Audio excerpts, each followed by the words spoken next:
ಇಷ್ಟೆಲ್ಲಾ ಮಾತಾಡಿದ್ವಿ, ಒಂದಿನ ಒಳಗೋಗಿ ಬಂದ್ರಿ. ಟಾಪ್ 5 ನಿಮ್ಮ ಪ್ರಕಾರ ಯಾರಾಗ್ಬೋದು? ಅದೇ ಇದು ನಂಗೆ ನಿಜವಾಗ್ಲೂ ಗೊತ್ತಿಲ್ಲ. ಟಾಪ್ 5 ಬೇಡ ಸರ್, ಅಟ್ಲೀಸ್ಟ್ ಟಾಪ್ 3 ಹೇಳ್ಬೋದು. ಅಲ್ಲ, ಟಾಪ್ 5 ಹೇಳ್ತೀನಿ ಅದ್ರ ಬದಲು. ನನ್ ಪ್ರಕಾರ top 5 I am ready to count. Varthur, Sangeetha, Vinay, Karthik. Varthur, Sangeetha, Vinay, Karthik.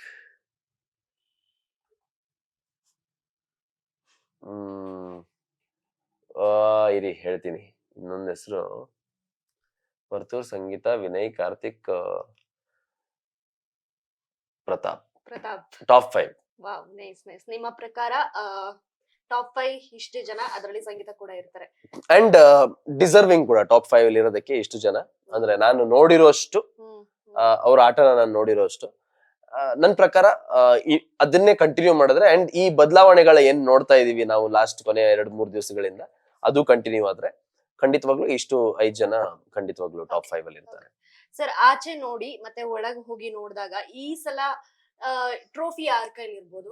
Just ಒಂದು ಗೆಸ್, ವೈಲ್ಡ್ ಗೆಸ್ ತರ ಮಾಡಿದ್ರೆ. ನನ್ ನಿಜವಾಗ್ಲೂ ವೈಲ್ಡ್ ಗೆಸ್ ಮಾಡೋದಕ್ಕೆ ಇಷ್ಟ ಇಲ್ಲ. ಆಮೇಲೆ ಈ ಸಿಚುವೇಶನ್ ಅಲ್ಲಿ, ಈ ಪಾಯಿಂಟ್ ಅಲ್ಲಿ ನಾನು ಒಬ್ಬರ ಬಗ್ಗೆ ಗೆಸ್ ಮಾಡೋದು ಕೂಡ ಅದೊಂದು ಇನ್ಫ್ಲುಯೆನ್ಸ್ ಆಗ್ಬೋದು, ಒಂದು ಇಂಪ್ಯಾಕ್ಟ್ ಕೂಡ. ಅಂದ್ರೆ ಜನರಿಗೆ ಇವ್ರಿಗೆ ಈ ತರ ನಾನು ಒಬ್ಬ ವಿನ್ನರ್ ಆಗಿ ಬಂದಿರೋದ್ರಿಂದ, ನಾನು ಆ ಸ್ಥಾನದಲ್ಲಿ ಇದ್ದಿದ್ರಿಂದ ನಾನು ಅದನ್ನ ಹೇಳೋದು ತಪ್ಪಾಗ್ಬಿಡುತ್ತೆ. ಸೊ ಖಂಡಿತವಾಗ್ಲೂ ನಾನು ಅದ್ ಹೇಳಬಾರ್ದು. ಅಂಡ್ ನನ್ಗೆ ಮನ್ಸಲ್ಲೂ ಯಾರು ಇಂಥವ್ರೆ ವಿನ್ ಆಗ್ತಾರೆ ಅನ್ನೋದು ಕೂಡ ನನಗಿಲ್ಲ. ಅಂಡ್ ನಾನು I should be the last person ಇದನ್ನ ಗೆಸ್ ಮಾಡೋದಕ್ಕೆ. ಯಾಕಂತ ಹೇಳಿದ್ರೆ ಇಡೀ ಸೀಸನ್ ನ ಫಸ್ಟ್ ಇಂದ ಲಾಸ್ಟ್ ತನಕ ನೋಡ್ಕೊಂಡ್ ಬಂದಿರೋರು ಇರ್ತಾರೆ. ಸೊ ಅವ್ರಿಗೆ ನನ್ಕಿಂತ ಚೆನ್ನಾಗಿ ಗೊತ್ತಿರುತ್ತೆ. ನಾನು ಅಷ್ಟು ಫಾಲೋನು ಮಾಡಿಲ್ಲ, ಅಂಡ್ ಫಾಲೋ ಮಾಡದೆ ನಾನು ಅದ್ರ ಬಗ್ಗೆ ಸುಮ್ನೆ ಒಂದು ಗುಂಡು ಬಿಡೋದು ತಪ್ಪಾಗ್ಬಿಡುತ್ತೆ. ಈ 5 ಜನರ ಹೆಸರು ಹೇಳೋದಕ್ಕೆ ಕಾರಣ, ನಾನು ನೋಡಿದೀನಿ ಅವ್ರು ಒಂದಿಷ್ಟು ವಿಚಾರಗಳನ್ನ ನೋಡಿದಾಗ ಇವ್ರು ಅಲ್ಲಿ ತನಕ ಬರುವಂತ ಸಾಧ್ಯತೆ ಇದೆ ಅಂತ ಅನ್ಸುತ್ತೆ. ಬಟ್ ವಿನ್ನರ್ ಟ್ರೋಫಿ ಯಾರು ಇರ್ತಾರೆ ಅದನ್ನ ನನ್ಗೆ ಹೇಳೋಕ್ಕೂ ಆಗಲ್ಲ. ಅದ್ ಜಡ್ಜ್ ಮಾಡುವಂತ ಕೆಪಾಸಿಟಿಯಲ್ಲೂ ನಾನು ಇಲ್ಲ ಇವಾಗ. ಅಂಡ್ ಅದನ್ನ ಹೇಳೋದು ತಪ್ಪು.